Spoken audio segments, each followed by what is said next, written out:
There we go. We are rolling right now. Look, before we begin this thing, for folks who are watching this whole thing, who are you folks? Hi, I'm Matt Dusk. Hi, I'm Matt Dusk. I'm Florence K. All right, let's do this, folks. Because, Matt, you know what, man? It's great to always see you. It's great talking to you. And especially, like, what is it about you in this business, man? How is it that you've been able to survive all these years and bring out some great music, especially the old school stuff that you do?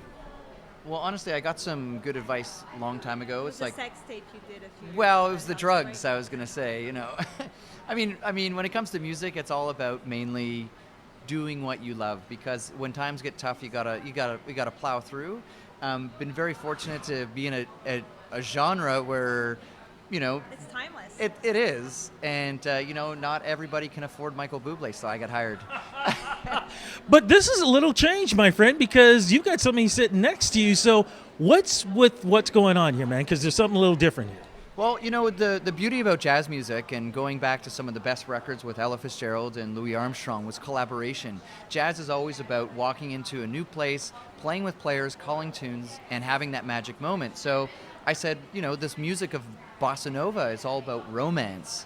So why not do something a little romantic with a lovely lady? And that's how Florence was invited to the project, and she said yes. I said yes because I had played with Matt a few times in the past couple of years, and it was always really awesome. We had a blast every time. We got along. Vocal chemistry is there. Our voices blend. Our voices, right? The chemistry's there. that's great. The voices blend. The voices blend together, and we get along. Yeah, of course. She's very easygoing, which makes her a wonderful, wonderful companion. No, it's cool. It's cool. This is something that's different for you, my friend. I mean, working with somebody else. I mean, did you really have to think about this? Because I've never heard you actually pair up with anybody else before. It had to be me. Yeah, it had to be her. It's interesting that you asked that because a lot of times collaborations are more from a label's point of view. How can we strategize? And listen, it's a music business. You got to think about those opportunities.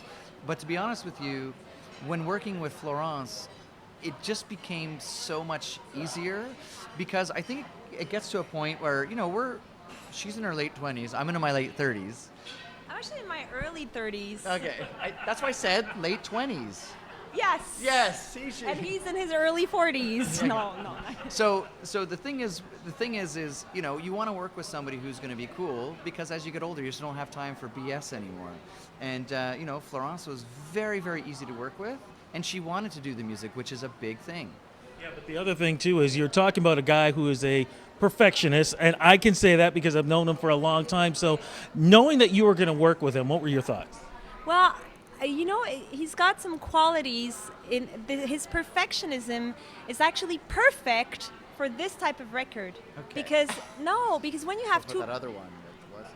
Well, I don't know because I wasn't there. I'm kidding. I wasn't there. Maybe you weren't that perfectionist, but it's a record where the quality of the harmonies in the vocal lines and the vocal melody is so important, and that's what makes it work. If you have two people singing together, it's got to be done with taste, and it's got to be done like nobody is supposed to overlap, and it's about making it happen in a harmonious way.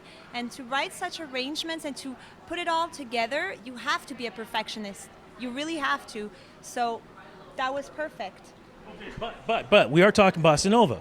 We're talking about two good-looking people. So I have to ask this question as respectful as possible.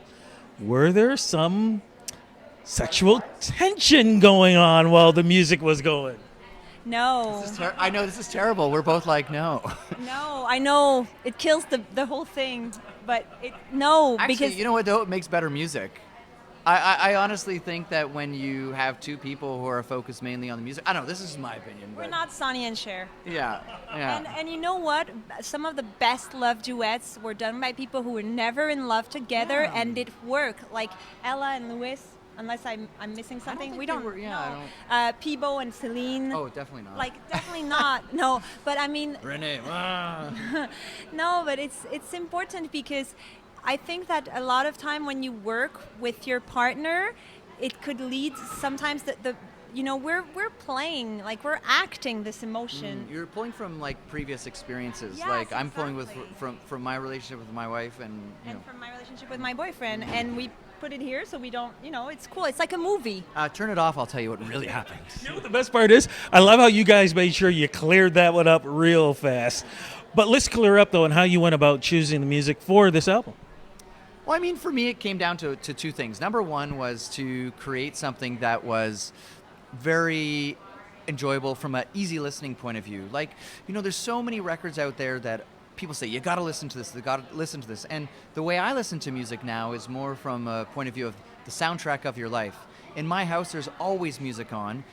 Even though I don't listen to it attentively, I cannot live without that background that gives me that feeling. Yeah. So that when we were creating the playlist, it was done in a way so that when you put it on, you don't know it's on. And I've had people who have called me and said, oh my God, I took your advice, I listened to it, I stopped listening to it, and 8 hours later it's still on repeat. Yeah, it's a lifestyle record. Exactly. It's a lifestyle record. It's not like Led Zeppelin, Yeah. 1 or 2, where you like you immerse yourself in that. It's kick like drum pattern. yeah, it's more like the all the songs tell an aspect of love, from falling in love to breaking up. Yeah. It's all the colors of love inside of that, and the music is also very easygoing. It's nothing is Chill, aggressive. baby.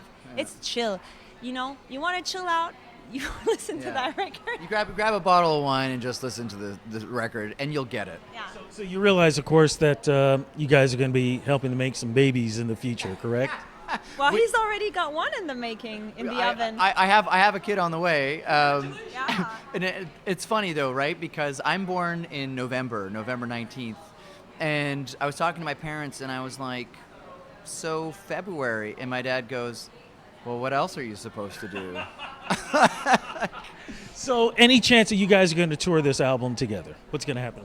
I think it will mostly be in the fall. We're doing promo tour right now here, and then we're going to go to my hometown, Montreal, and present the record to the people and the media. We're going to do a small concert there as well, and it would be in the fall. Matt is touring. I am touring on my. We have separate entities, although, but we'll get together on stage and sing. Well, the funny part is that we're in a genre that doesn't have that standard cycle like in the old days, like album tour media. I'm playing all the time, almost I don't know, 100 to 150 shows a year, and I don't have albums out. And the thing is that with Florence, we can do this in 5 years, we can do this in 10 years, we can do this whenever, because it's not like, okay, Justin Bieber's got a new single out and this is the Taylor Swift Justin Bieber tour, right? We don't need to do that. There's no new sound. We didn't reinvent the wheel, Well, I will say this much. The sound is beautiful. You guys sound fantastic. And I know a lot of fans are happy that you guys are doing this together. So congratulations, and congrats on the new music. Thanks, Rudy. We love you. Thank you.